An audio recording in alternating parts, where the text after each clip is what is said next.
மேல் கொத்மலை நீர்த்தேக்கத்திற்குள் காணாமல் போயிருந்த 4 வயது சிறுவனின் சடலம் இன்று மீட்கப்பட்டுள்ளது.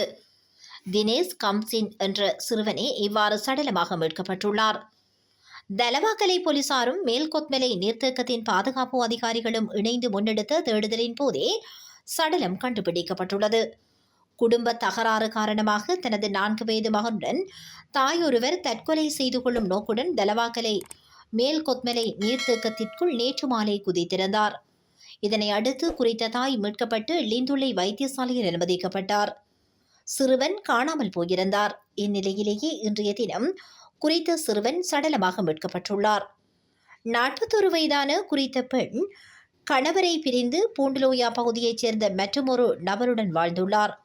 அந்த நபர் மற்றொரு திருமணம் செய்து கொள்வது தொடர்பில் எழுந்த பிரச்சினையாலேயே இப்பெண் தற்கொலை செய்து கொள்வதற்கு முற்பட்டுள்ளார் என போலீசாரின் ஆரம்பகட்ட விசாரணைகளின் மூலம் தெரியவந்துள்ளது.